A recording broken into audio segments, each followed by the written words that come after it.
봅시다. 13쪽. 우리 이제 그 자화상을 보기 전에 문학작품을 감상하는 방법과 배경, 이 단어 소단원과 관련된 배경 지식을 간단하게 살펴보고 자화상을 좀 보겠습니다. 문학작품을 읽을 때는 작품의 내용이나 작품을 구성하고 있는 요소를 올바르게 이해해야 한다.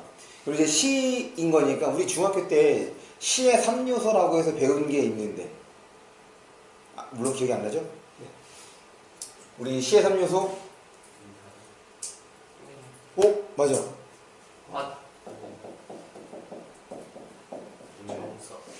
운율, 주제, 심상. 이런 겁니다. 그러면 이제 이런 것들이 적절하게 다 있는지, 그러니까 그것을 어떻게 처리할지에 대해야 되는 거고, 또한 작품의 내용이나 구성 요소를 이해하는 것을 넘어서 작품을 쓴 작가, 작품의 배경이 되는 시대 현실, 작품을 읽는 독자도 이해해야 한다. 무슨 말이냐면 이게 그 소통구조라고 말하는 거거든. 그러면 문학작품을 감상할 때 작가 중심으로 감상하는 게 있어. 왜냐면 결국 작품은 누가 쓰냐? 작가. 그렇지. 그러니까 작가에 대한 이해로 이제 작가에 대한 이해를 바탕으로 작품을 이해하는 거지. 그거를 이제 뭐라고 하냐면 작가가 썼으니까 표현론이라고 얘기를 합니다. 작가 중심이야. 그러니까 작가의 삶이 반영이 되겠죠. 그 다음에 시대현실.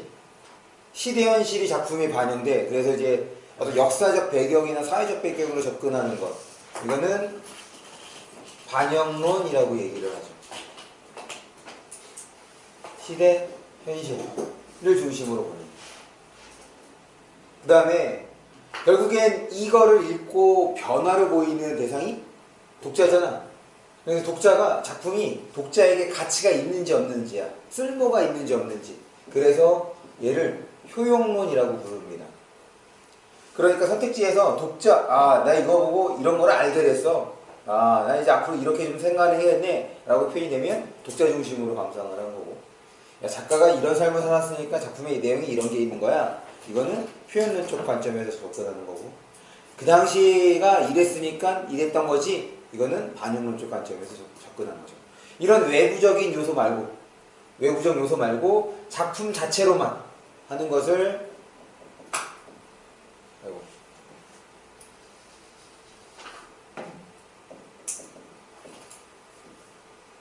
절대론적 관점이라고 얘기를 하는 거예요. 그래서 여기 써있죠? 표현론적 관점, 반영론적 관점, 그 다음에 효용론적 관점. 이게 이제 작품을 이해한 소통 구조라고 이제 얘기를 하는 거예요. 그 다음에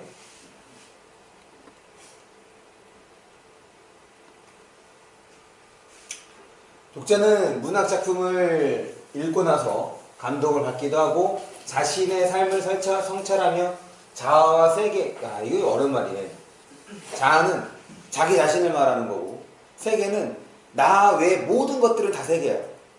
그러니까 예를 들어서 나 외 모든 것들은, 그러니까 다음이도 나에게는 세계인 거지. 세계의 관계 속에서 세상을 새로운 눈으로 바라보기도 한다. 이제 이런 거 중심으로 보는 것이, 작품을 감상하는 것이 무슨 관점? 효용론적 관점. 독자 중심으로. 또한 이러한 경험을 나눔으로써 이게 1차죠.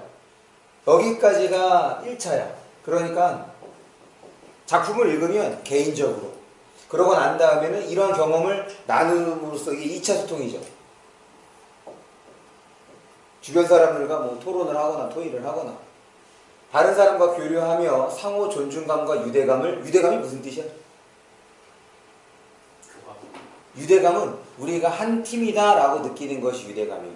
우리가 동지구나 라고 느끼는 것이 유대감입니다. 유대감을 높이기도 한다. 문학의 생활화란 이처럼 문학작품을 읽은 후 어떠한 가치를 발견해내고 1차, 그것을 공동체 안에서, 그러니까 우리 모임 속에서 표현하는 것, 그게 이제 2차인 거지. 이것이 문학의 생활화를 말한다. 일상생활 속에서 지속적이고 자발적으로 문학활동을 실천한다면 이게 상당히 중요해요. 인간다운 삶을 가꿀 수 있을 뿐 아니라 공동체의 문화 발전에도 기여할 수 있다. 왜 그러냐면 문학이란 이제 작가가 생각할 때 사람이란 어떻게 살아야 되는가를 보여주는 게 문학이기 때문에 문학을 접할수록 우리는 정말 사람다운 어떤 인간다운 삶을 살 수 있게 됐을 겁니다. 그러니까 그게 이제 사회에서 범죄 저지르는 사람들 많잖아. 그러면 일단 아 그래 왜 준혁이는 그럴 사람 아니야. 이제 그런 친구들은 내가 생각할 때는 문학을 제대로 공부하지 않아서 혹은 제대로 읽지 않아서 그런 경우가 많지. 그러니까 그 이전 정부가 이제 박근혜 정부였잖아. 박근혜의 가장 큰 단점이 뭔지 알아? 공감 능력이 없어. 맞아. 독서, 그러니까 걔가 하는 독서는 독서가 아닌 거지. 공감 능력이 없어. 그러니까 다른 사람의 삶에 대해서 이해하지 못하는 거야. 넘어가겠습니다.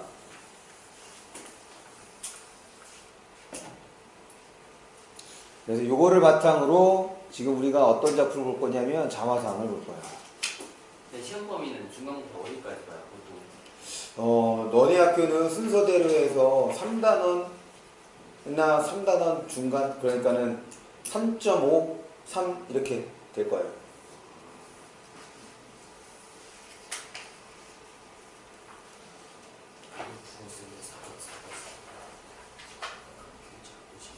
왜? 너네 지금 어디 나가고 있는 거야? 저희 이단원 저희 이단원 2단원 금방 나가? 2단원은 뭐 어려운 거야. 그러니까 너네가 이제 그것만 수행평가 이런 거 때문에 진도를 안 나가고 있는 거잖아. 수행평가 다 책으로 한다던데. 독서? 맞아요. 국어 B시간에 읽은 책 바탕으로 태도 10점. 좋네.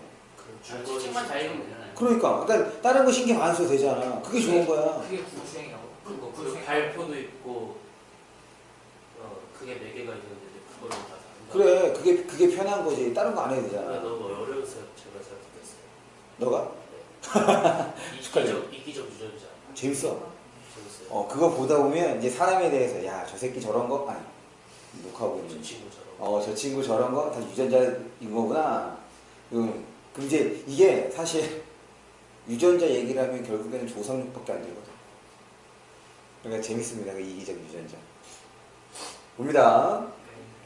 이 작품은 화자가 우물을 매개가 무슨 뜻이야? 매개가 무슨 뜻이야? 우물을 통하여. 우물을 연결고리로 삼아 우물을 통하여. 내가 왜 자꾸 단어 뜻에 대해서 물어보냐면 사실 우리가 내신을 볼 때 그 내신의 내용을, 그러니까 문학 작품이라든지 시험 범위의 내용을 몰라서 문제를 틀리지 않아. 분명 다 배운 건데도 문제를 풀면 틀려. 왜 그런 거겠어? 뭐가 달라진 거야? 문제에 나오는 용어가 달라진 거야. 우리가 배운 것과는 다른 표현으로 문제를 내니까 이 문제가 무슨 말 하는지 모르거든. 그러다 보니까 어떤 실수를 제일 많이 하냐면 자기가 아는 걸로만 생각을 해. 그 선택지에서 의미하는 바가 무엇인지를 따져보지 않고 난 이렇게 공부했으니까 이게 맞는 거지. 그냥 그렇게만 생각을 한다고. 그러다 보니까 잘못된 답을 고르는 경우가 많지. 그래서 지금 이 내신일수록 특정 어휘, 그러니까 자주 나오는 어휘에 대해서 좀 더 확인해 보는 것이 필요해. 그래서 제가 여러분들이 좀 기억해야 될 단어가 나오면 다 확인을 할 겁니다. 네. 제가 죄송한데요. 지금 윈도우 몇 쓰세요? 윈도우 7이야. 완전 옛날 것 같아요. 그래, 나는 그 윈도우를 또 왜? 얘 이상하게 아니 좀 불편했어. 뭘 불편해? 난 하나도 안 불편해. 그럼 네가 따로 깔아드려. 사실 별로 모르고. 아니야. 나는 그전 이제 윈도우부터 써와서 윈도우 7이 처음 나왔을 때 이게 잘 안 맞더라고. 그래서 이게 고전 테마인가 그래. 그래서 이게 자체 기능이 있어. 그걸 바꾸면 이게 윈도우 뭐 XP 들어봤어? 네. 그걸로 이제 비슷하게 쓸 수 있는 거지. 그래서 난 이게 편해. 이제 노트북을 바꾸면서 윈도우 10을 쓰면 또 아무것도 달라지겠죠. 미안합니다. 제가 무시를. 봅니다. 이 작품은 화자가 우물을 4개로 자신의 모습을 성찰. 왜 그러냐면 우물을 보면 결국에 뭘 보게 돼? 자기 자신. 그렇죠. 자신을 보게 되는 거죠. 나를 보고 나에 대해서 얘기를 하는 거니까 뭐인 거야? 성찰이 되는 거죠. 화자의 심리변, 이게 중요해요. 이 작품에서는 화자의 심리변화를 중심으로 작품을 감상해보자. 제목이야. 자화상은 스스로 그린 자기의 초상화라는 의미래. 결국에 나를 그린 거잖아. 나를 그리려면 뭐 할 수밖에 없어? 나를 봐야 돼. 나를 관찰해야 돼. 우물 속에 자신을 들여다보면서 스스로를 객관적으로 성찰하고자. 그러면 이 시에서 객관적이다라는 말은 어떻게 이해하면 되냐면 일정한 거리를 유지하는 거다. 왜? 가까이 가면 갈수록 자신을 제대로 돌아볼 수 없기 때문에 자신을 객관화한다는 얘기는 일정한 거리를 유지하는 거다라고 보시면 됩니다. 그 다음에 제재개간, 현대시, 자유시, 서정시, 성격은 성찰적, 고백적, 어조, 자신을 성찰하는 차분한 어조. 그 다음에 우물 속에 비친 자신의 모습, 자아 성찰과 자신에 대한 연민. 연민이 무슨 뜻이야? 불쌍하게 생각하는. 불쌍한 감정은 긍정이었어, 부정이었어? 긍정. 그렇죠, 긍정입니다. 다시 불쌍하게 생각하는 거는 뭐라고? 긍정이야. 그 다음에 미움은? 부정. 그렇지. 그러니까 자신에 대해서 연민과 미움이야. 그러면 연민은 긍정의 마음이고 미움은 부정의 마음이잖아. 그럼 서로 다른 마음이 들어있는 거네? 이런 걸 뭐라고 해요? 이중인격. 아이, 너무 같네. 한 마음 상태가 일치하지 않는 거예요. 뭐라 그래? 지금 우리가 이렇게 수업을 하고 있는데 이 수업 중에서도 집에 나 이거 있는데 이거 먹어야지 라고 생각하는 것 자체가 딴 생각하는 것 자체가 뭐였어? 내적 갈등의 범위를 넓혀야 돼. 지금 이 상황에 일치하는 마음이라고 한다면 그거 자체가 내적 갈등인 거라고. 지금 여기에서 서로 다른 마음이 공존하고 있는 거지. 이런 게 이제 뭐라? 내적 갈등인 거야.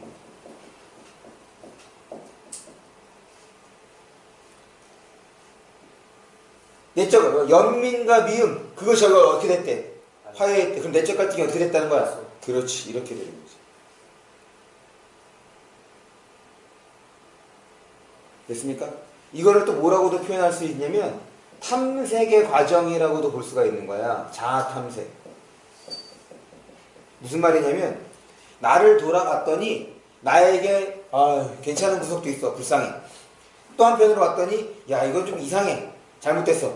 이렇게 나를 돌아봤더니 나를 탐색해봤더니 이런 것들이 있어. 그러면은 화해하는 마음은 탐색이 어떻게 된 거야?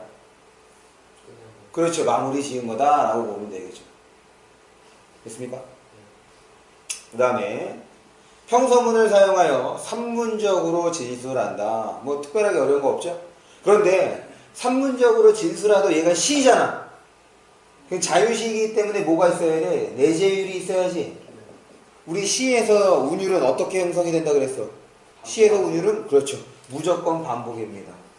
그럼 여기에서 이제 반복되는 것이 무엇이냐? 일단 비읍니다 이거죠? 비읍니다, 있습니다. 그래서 요 종결어미의 반복. 기본적으로 종결어미 반복. 그 다음에 문장 구조. 문장 구조 반복을 통해서 지금 운율을 형성하고 있다라고 봐주시면 되겠고. 그 다음에 구체적 행동을 통해 화자의 심리 변화. 구체적 행동 뭐해? 우물을 들여다보는 행위죠. 우물을 들여다보는 행위를 통해서 심리 변화를 드러내고 있다. 됐습니까? 네, 산문적이라는 뜻이 뭔 뜻이에요? 줄글. 일반적으로 쓰는 글. 그럼 운문은 여기에 뭐가 있어야 돼? 리듬이 있어야 돼. 보통 운문은 어떤 형태야? 연, 그 다음에 행 이렇게 구분할 수 있는 게 운문이죠. 그런데 이제 산문이어도 방금 얘기한 거 산문적으로 진술을 하더라도 지금 뭐가 반복되는 요소가 있으면 운율을 형성한다 라고 생각하시면 됩니다. 운문, 산문, 우리가 이제 문학을 크게 둘로 나누면 운문과 산문으로 나누잖아. 그렇게 생각해 주시면 돼요. 넘어가겠습니다.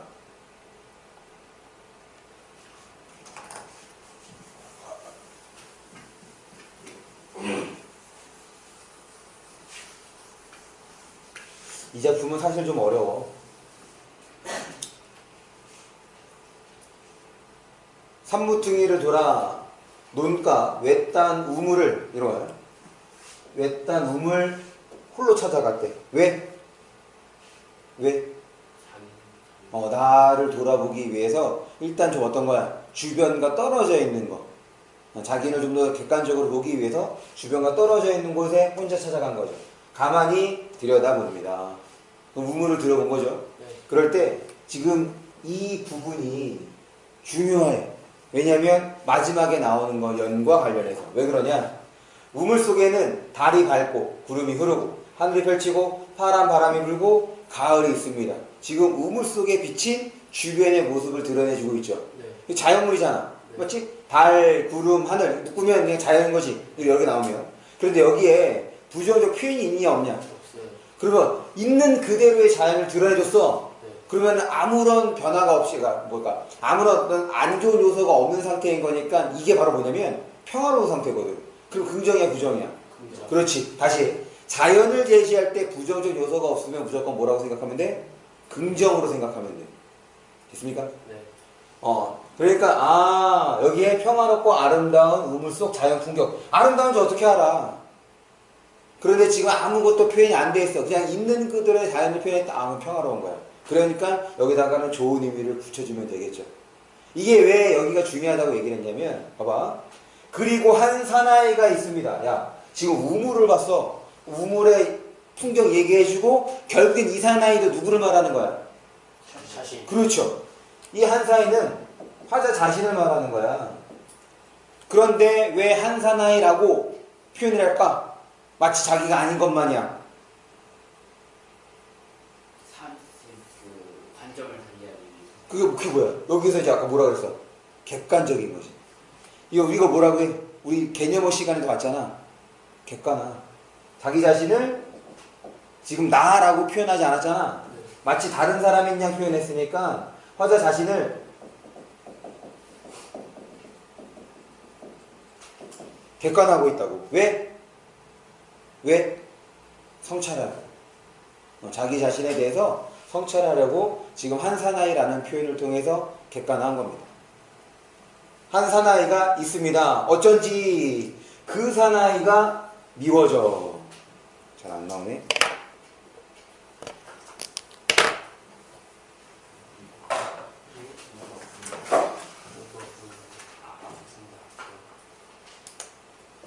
화자의 정서가 직접 제시가 된 거죠. 지금 자기 자신에 대한 반응이 긍정이야, 부정이야? 네.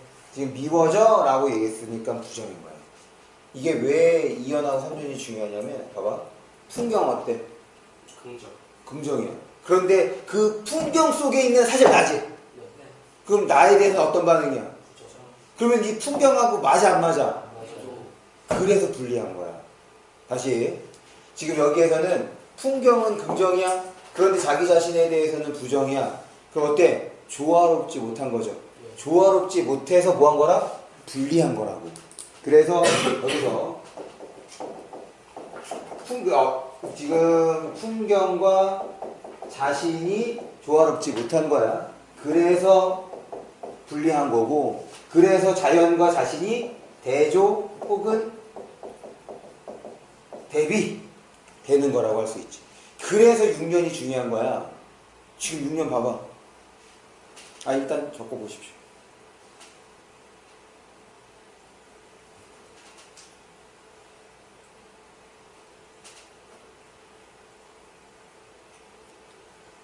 내신은 좀 다릅니다. 그러니까 우리가 그동안에 제가 그 기존에 설명했던 방식하고는 좀 다르죠. 딴 거 없어. 내신은 그냥 여러분들이 이거 관련되는 것을 좀 더 쉽게 이해해서 제대로 기억하는 것이 중요하기 때문에 여기에서 뭐가 중요하고 그 다음에 어떻게 전개되는지 그게 중요한 거야. 그러니까 이건 내신은 그냥 주입밖에 될 수가 없습니다. 그런 면에서 이제 모의고사 준비가 잘 되면 이게 맞아. 그래서 그런 거구나. 자연스럽게 따라오다 보면 이제 내신 문제가 어렵지 않게 느껴지거든. 그리고 이제 다만 또 차이가 있다면 좀 외워야 되는 거지. 어쨌든 6년을 보십시오. 마지막 년을 보면 거기 쭉 읽어봐. 마지막 년은 어떻게 돼 있어? 추억처럼 사나이가. 지금 사나이가 거기서 사나이가 누구겠어? 그리고 지금 이 풍경하고 사나이랑 같이 있는 거지. 그럼 어떻게 됐다는 거야? 조화가 됐다는 얘기인 거잖아. 그럼 둘 중에 하나야. 지금 얘 긍정, 얘 부정이었잖아. 그럼 주어가 되기 위해서는 얘를 부정적으로 보는 것일 수도 있고 아니면 얘를 긍정적인 것으로 볼 수 있는 거지. 그래야지 하나를 붙일 수 있는 거냐. 즉 나눈 이유가 뭔데? 나눈 이유가 뭔데? 다르기 때문에 그렇지 조화롭지 않아서 나눈 거라. 오케이? 네. 계속 봅니다. 돌아가다 생각하니 그 사나이가 가엾어집니다. 아 이번에는 어떻게 돼 있어? 불쌍하다는 얘기인 거잖아. 이게 바로 연민인 거지. 미움, 연민, 왜 긍정이야 부정이야? 그렇죠. 얘는 지금 사나이에 대한 긍정의 반응을 보인 거야. 그 다음에 이제 중요한 게 불쌍해. 돌아가서 들여다보니 사나이는 그대로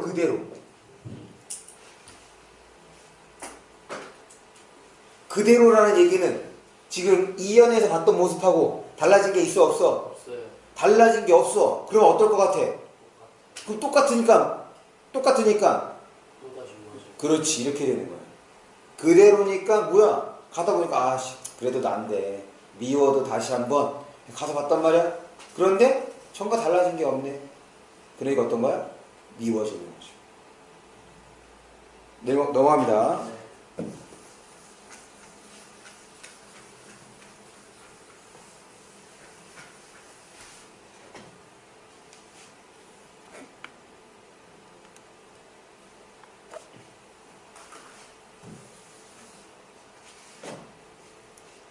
다시 그 사나이가 미워져 돌아갑니다. 이제 다시 부정의 반응이야. 돌아가다가 생각하니 그리워집니다. 이게 또 표현이 다른 거죠. 왜 그러냐면 우리 보통 그립다라는 말 언제 쓰냐? 보고 싶을 때 없습니다. 없을 때. 맞아. 그 대상이 없을 때야. 그리고 그것은 경험한 거지. 그러니까 과거의 어떤 상황, 어떤 상대, 그 다음에 어떤 물건이 그리워지는 거잖아. 그러니까 그리워진다는 얘기는 뭐가? 과거를 말하는 거야. 그러면 그 사나의 과거가 그리운 거네. 그럼 그 사나의 과거는 긍정이었던 거야? 부정이었던 거야? 그렇지. 그러면 과거가 긍정이었다. 그럼 뭐가 부정인 거겠어? 그렇지. 지금 보는 내 모습이 부정인 거야. 됐습니까? 그래서 이 부분이 중요한 거죠. 왜? 그 다음에 그리워진 거기 때문에 그래서 뭐라고 표현한 거야? 추억처럼 사나이라고 표현한 거란 말이야. 왜? 과거의 내 모습인 거지.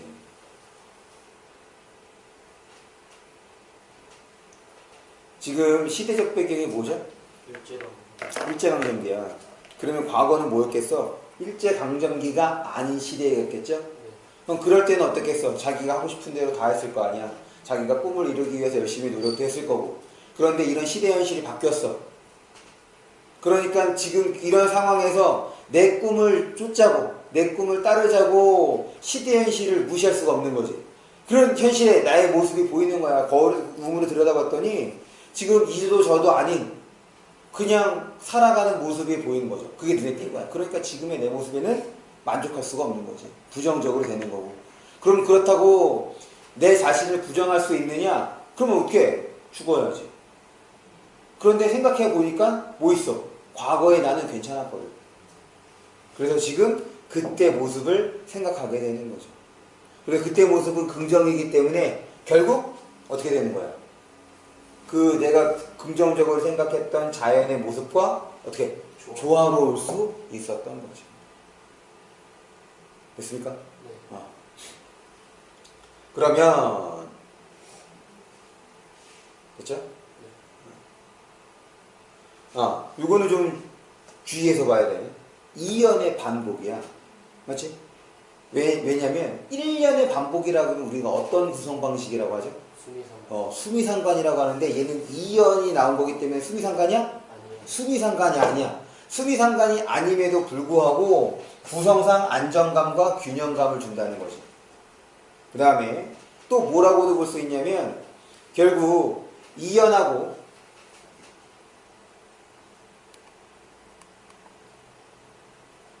지금 2년하고 3년의 요 줄이 합쳐져서 있는 거잖아. 그럼 2년하고 본다면 이 내용이 어떻게 되어 있는 거야? 추가된 거지. 똑같은 내용인데 추가가 됐네. 이런 표현 방법을 또한 뭐라고 하죠? 네, 점층이라고 하죠. 그러니까 2연하고 6연을 본다면 점층으로도 볼 수가 있습니다. 점층이 뭐죠? 점점 심화되는 것이 점층이에요. 그러니까 같은 것이 반복되는 거 안에 하나라도 추가가 되면 무조건 점층이야. 예를 들어서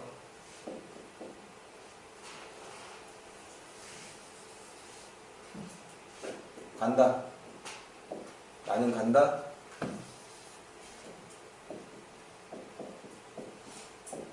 나는 집으로 간다.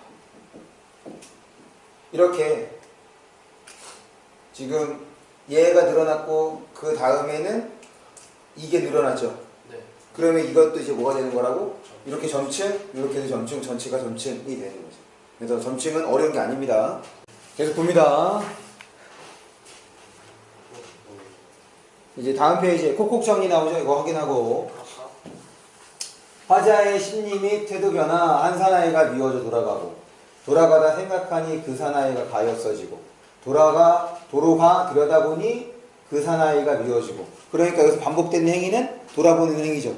우물을 들여다보는 행위. 그 행위에 따라서 화자의 정서가 달라지고 있다는 것. 그 다음에 우물 속 풍경과 현실의 대조에. 지금 여기서 이제 현실이라고 말하기는 좀 그렇긴 하고, 사실은 이제 누구의 모습인 거야? 현실 속의 사나이의 모습이라고 해야죠. 그걸 이제 좀 더 분명한 표현이라고 할 수 있겠지. 평화롭고 아름다운 자연의 모습과 한 사나이의 모습이 대조가 되고 있다. 그래서 현재의 모습인 거야. 과거 추억 속 순수했던 자아의 모습을 사실은 발견했다기보다는 이미 알고 있었던 것이 뭐. 그거를 이제 탐색하는 과정에서. 그 다음에 화자는 외딴 우물에 비친 평화로운 자연 풍경을 보고 있고, 맞죠? 이 시의 우물은 현실 속 자신의 모습을 객관적으로 성찰하게 하는 매개체가 돼. 그래서 이제 그것을 드러내기 위해서 뭐라고 표현을 한 거야? 사나이라고 표현을 한 거지. 객관화한 표현은. 그 다음에 화자의 심리는 계속 변화하여 반복되는 거죠. 시의 마지막 부분에서도 끝까지 내적 갈등, 뒷부분이 틀린 거네. 넘어가겠습니다. 오늘 그거 선생님까지 할 수 있어요? 어? 책 속에 길이 있다까지 해야죠. 네. 왜? 할 수 있어. 그거는 어렵지 않잖아.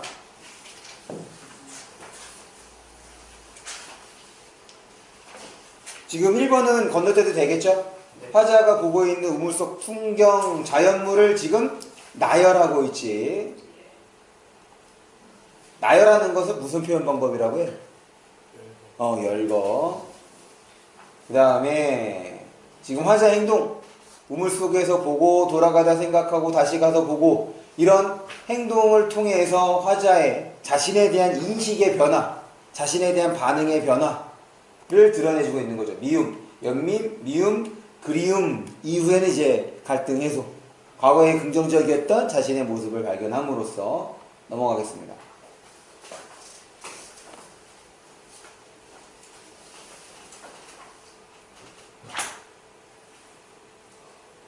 봅니다. 이거 뭐야? 주체적 관점에서 공유해보자. 화자는 외딴 우물을 홀로 찾아가서 거울을 보듯이 그 안을 들여다보고 있어. 지금 화자에 대한 얘기를 하고 있는 거죠? 이게 무슨 관점이 되는 거야?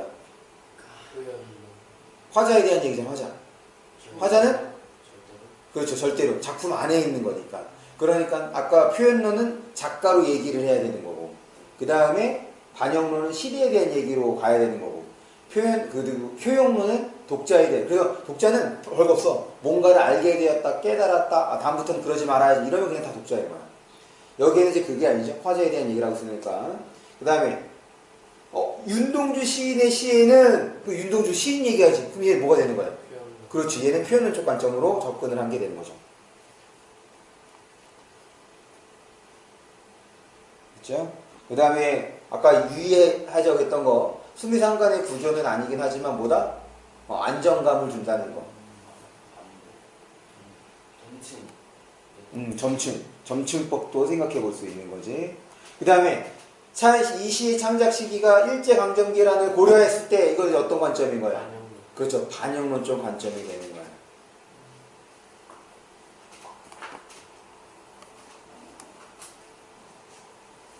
자신이 해석하니까 사나이는 윤동주 시인 자신. 그럼 시인 이거 뭐에 대한 어떤 관점이죠? 이거 무슨 관점으로 작품을 접근한 걸까? 얘 뭐야? 윤동주 시인 자신을 의미하는데 시인에 대한 얘기를 한 거잖아. 대체적으로 됐던 시인 자신, 이거 주의해야겠네. 일제강점기를 얘기했는데 사실 일제강점기를 말하고 싶은 것이 아니라 지금 뭘 얘기하는 거야? 시인에 대한 얘기를 하고 있는 거잖아. 그럼 얘는 표현론적 관점이라고 해야죠. 됐어?